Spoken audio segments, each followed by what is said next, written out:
तो welcome back my YouTube channel education learn में। और मैं सुरेंद्र, अपना टॉपिक चल रहा है सेल कोशिका के बारे में। तो आज और देखते हैं इसके बारे में। आज टॉपिक ख़त्म हो जाएगा पूरा, लास्ट टॉपिक है।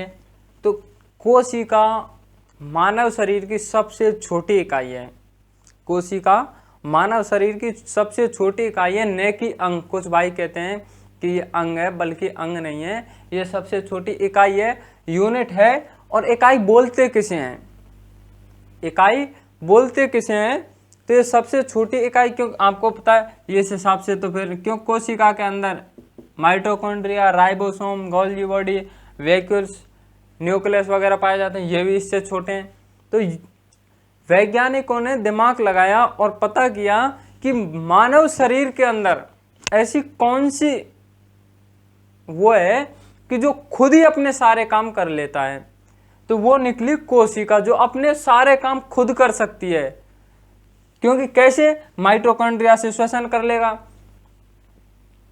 कोशिका विभाजन ये कर लेगा, ब्रेन इसका पर्सनल है या न्यूक्लियस, वैक्यूल से पानी इकट्ठा कर लेगा, गोल्गी बॉडी ऊर्जा परिवहन कर देगा। तो सबका ये अपना काम खुद कर सकती है, जबकि बॉडी के अंदर और ऐसे अंग हैं जो अपना काम खुद नहीं कर सकते। अब हार्ट को देख लो, हार्ट का काम ब्लड सप्लाई करना है, तो ये श्वसन थोड़ी कर सकता है। लंग्स का काम है एयर इकट्ठा करना, खिंचवाना, तो वो अपना काम करते हैं, श्वसन। माइटोकॉन्ड्रिया तो ये सिर्फ ये खुद है ना, ये खुद ये अपना काम खुद कर लेती है।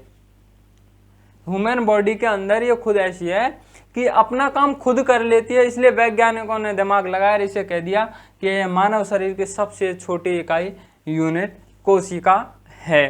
तो बात करते हैं, कोशिका होती है दो प्रकार की।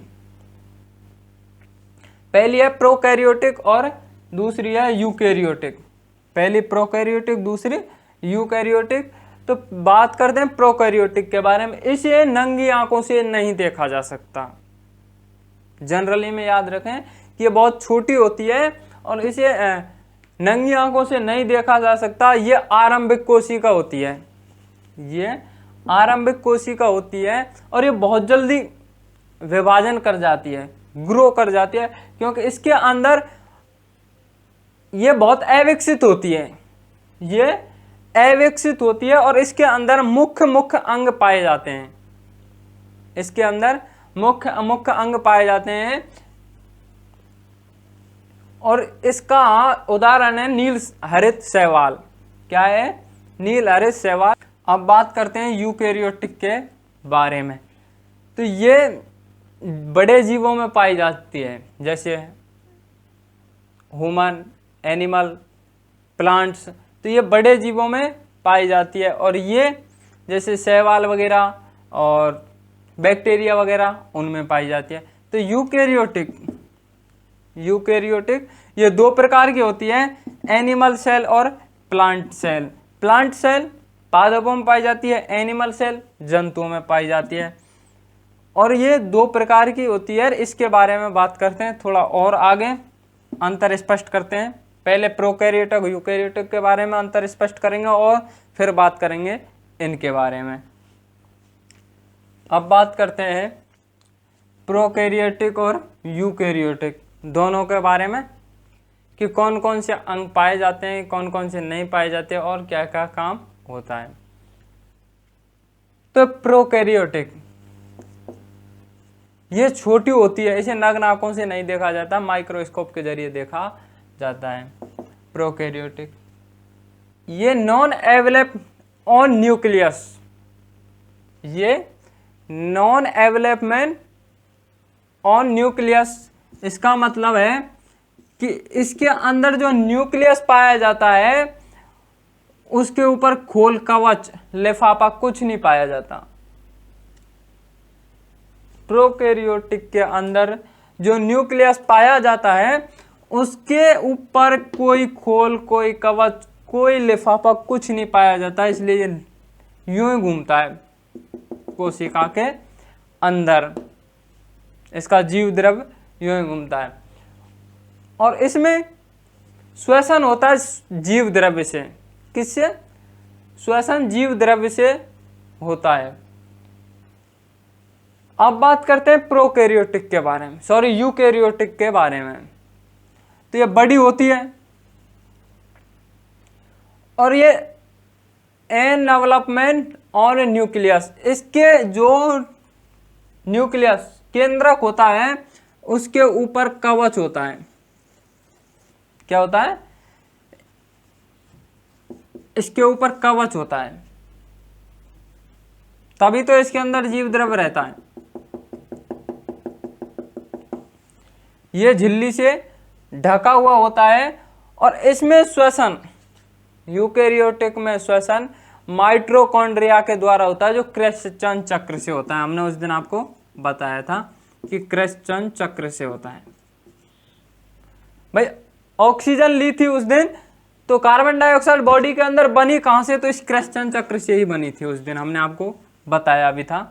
तो श्वसन यूकेरियोटिक में श्वसन माइटोकॉन्ड्रिया से होता है, और ये यूकेरियोटिक पाई कहाँ जाती है? हमारे अंदर, जो बता दिया है मैंने अभी आपको।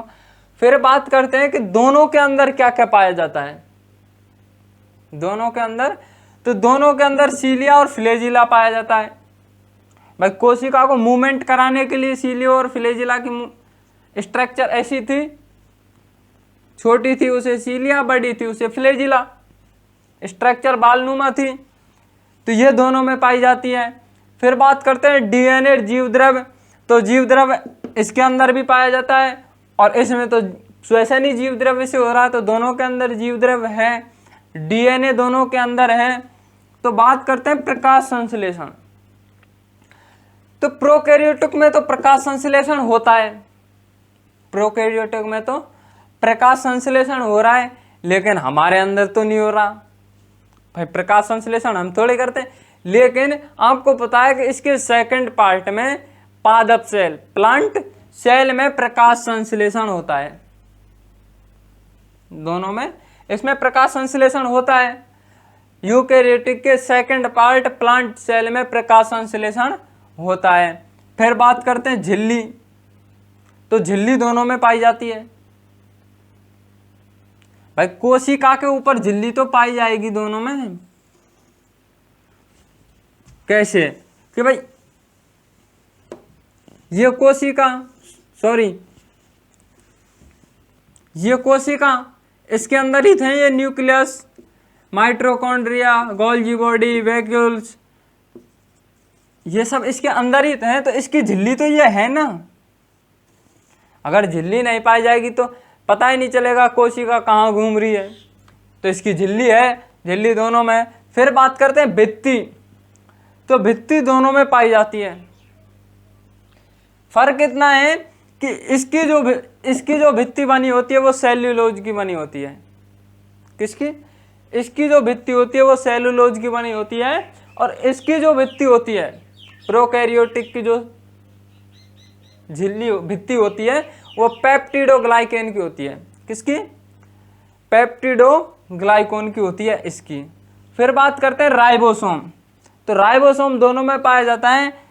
इसमें 70S पाया जाता है और इसमें 80S पाया जाता है। जो हमने आपको बताया था कि हल्के और भारी का पता कैसे लगा, बड़ी और छोटी का कैसे पता लगाया जाता है। जो पानी में जल्दी बैठ जाए वो बड़ी है, और जो तैर जाए वो छोटी है। तो राइबोसोम दोनों में पाया जाता है। इसका टॉपिक क्लियर हो गया होगा।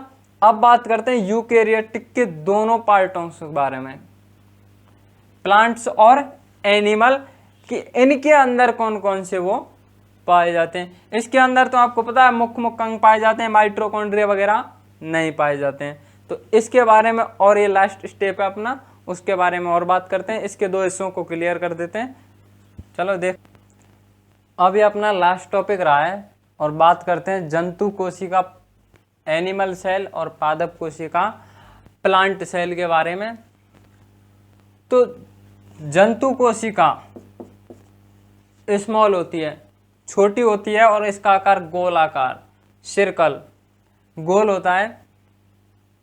और इसका वैक्यूल्स, जो पानी इकट्ठा करने वाला होता है वैक्यूल्स, वो छोटा होता है, वो भी छोटा होता है। और इसके अंदर सीलिया, फ्लैजिला और लाइसोसोम पाए जाते हैं। सीलिया फ्लैजिला क्या करते हैं?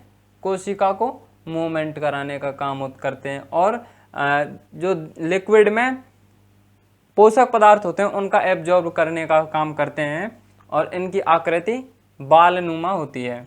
लाइसोसोम, जिसे अपन क्या कहते हैं, आत्महत्या की थैली, आत्महत्या की थैली। लाइसोसोम जो आपको पता है काम करवाने के काम करता है, जो जल अपघटक पदार्थ लाइसोसोम के अंदर ही पाया जाता है। बात करते हैं प्लांट सेल, पादप कोशिका। तो ये बड़ी होती है, कैसी होती है, ये बड़ी होती है और इसका आकार चपटा होता है, चौकोर, वर्ग के अनुसार, आयत के अनुसार। तो इसकी चपटी होती है और चौकोर होती है। इसका वैक्यूल बड़ा होता है, पानी इकट्ठा करने वाला बड़ा होता है। और इसके अंदर सेलवाल पाया जाता है और एक प्लास्टिड लवक जो 3 प्रकार का होता है, जिसमें मेन मुख कौन सा है, क्लोरोप्लास्ट, जो क्या काम करता है, भोजन बनाने का। क्या काम करता है, भोजन बनाने का। अब बात करते हैं दोनों में कौन कौन से पाए जाते हैं। तो सेल मेम्ब्रेन, झिल्ली दोनों में पाई जाएगी, क्योंकि कोशिका को बंद तो करना ही है भाई, सेल मेम्ब्रेन, झिल्ली, तो ये दोनों में पाई जाएगी। माइटोकॉन्ड्रिया, ऊर्जा चाहिए तो ऊर्जा कौन बनाएगा, माइटोकॉन्ड्रिया, तो दोनों में चाहिए। फिर बात करते हैं राइबोसोम, भाई प्रोटीन कौन बनाता है, राइबोसोम, और प्रोटीन दोनों को चाहिए वृद्धि करने के लिए, तो राइबोसोम प्रोटीन दोनों में पाया जाता है, जो भी कौन सा 80S वाला। और ये पाया कहाँ जाता है, एंडोप्लाज्म रेटिकुलम, कहाँ पाया जाता है, ER, endoplasm reticulum. Golgi body, भाई ऊर्जा को ऊपर नीचे करने वाला भी तो चाहिए, जिस जगह परिवहन करने वाला ऊर्जा को, तो वो गोल्जी बॉडी करता है, तो ये भी दोनों में पाया जाता है। बात करते हैं केंद्रक, न्यूक्लियस, भाई कोशिका को कंट्रोल करने वाला भी होना चाहिए, तो न्यूक्लियस, ये भी दोनों में पाया जाता है। फिर बात करते हैं सेंट्रोसोम, ये भी दोनों में होता है, क्योंकि इस सेंट्रोसोम का काम क्या होता है, कोशिका का विभाजन करना, कोशिका विभाजन करना, तो सेंट्रोसोम करता है। तो आई होप ये वीडियो आपके समझ में आया होगा। ये पूरा चैप्टर हो चुका है अपना, और बात करेंगे अगर कल नेक्स्ट टॉपिक के बारे में। तो वीडियो अच्छी लगी तो वीडियो को लाइक, शेयर, कमेंट और चैनल को सब्सक्राइब करें, और मिलते हैं नेक्स्ट वीडियो में। तब तक के लिए बाय बाय।